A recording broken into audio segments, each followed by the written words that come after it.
Nuh court से पहले कांग्रेस विधायक मामन खान को अंतरिम जमानत मिली और आज हिंसा के आरोपी मोनू मानेसर को भी अदालत ने जमानत दे दी है। नूंह हिंसा के दौरान मोनू मानेसर पर साइबर क्राइम पुलिस ने आर्म सेक्टर सोशल मीडिया पर भड़काऊ पोस्ट डालने का मामला दर्ज किया था, जिसमें वकीलों ने बचाव करते हुए कहा कि मोनू मानेसर ने जो वीडियो और पोस्ट डाली थी वो किसी समुदाय के प्रति नफरत फैलाने वाली नहीं थी और न ही उन पोस्टों से कोई हिंसा भड़क सकती थी, जिससे उन पर इस धारा का कोई ग्राउंड नहीं बनता। चलिए आपको वकील की जुबानी सुनाते हैं मोनू को जमानत दिलाने में सबसे अहम दलील कौन सी रही। आज इस पर जो है मोनू मानेसर की बेल पर आर्गुमेंट थी, जिसमें बेल आर्गुमेंट करने के लिए मेरे सीनियर काउंसिलर एल.एन. पाराशर और कुलभूषण भारद्वाज और हम 3-4 वकील और थे साथ में खड़े होकर के आर्गुमेंट डिटेल आर्गुमेंट हुई।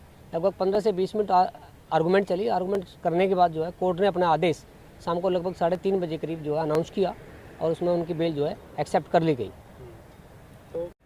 जो बेल में ऑफेंस थे जो इम्पोर्टेंट थे 295 और साथ में जो है आर्म्स एक्ट 295 जो सेक्शन था कि भाई हम किसी के परिणाम का वो देख लेंगे, जो आगा हम रिजल्ट देख लेंगे, ये शब्दों के ऊपर बेस पर जो है उसके ऊपर खिलाफ मुकदमा दर्ज हुआ था।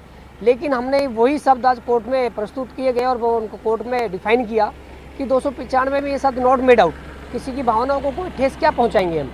इन शब्दों को कोर्ट ने देखते हुए और इन शब्दों को पुलिस से भी रिप्लाई पूछा, पुलिस के और सरकारी वकील के पास इन चीज़ों का कोई जवाब नहीं मिला।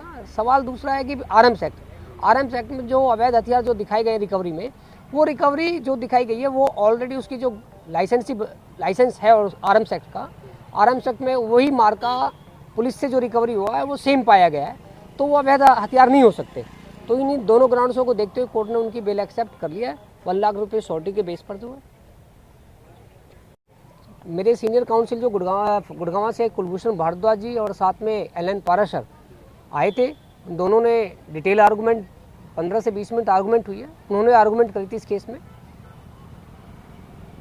ये 31 जुलाई को जो नूंह क्षेत्र में जो दंगा हुआ था उससे पहले कोई कमेंट्स करे बताए थे मोनू मानेसर के फेसबुक आईडी से, उसके बेस पर जो है ये मुकदमा दर्ज किया गया है और उसी मैटर में मुकदमा नंबर 37 है जिसमें आज कोर्ट ने सुनवाई करी है।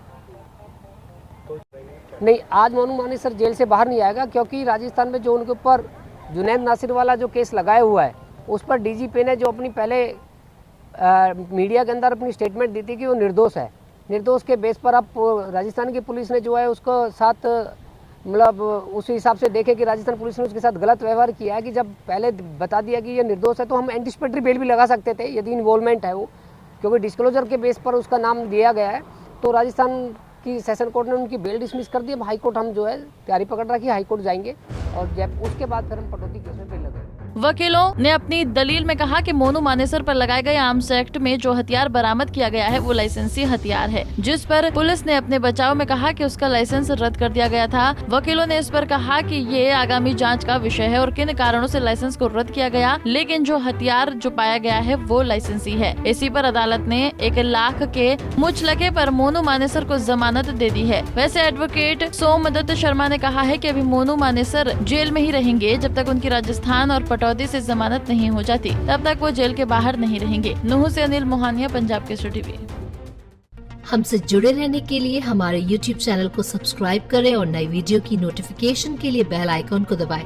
अगर आप ये वीडियो Facebook पर देख रहे हैं तो लाइक जरूर करें और ज्यादा से ज्यादा शेयर करें। धन्यवाद।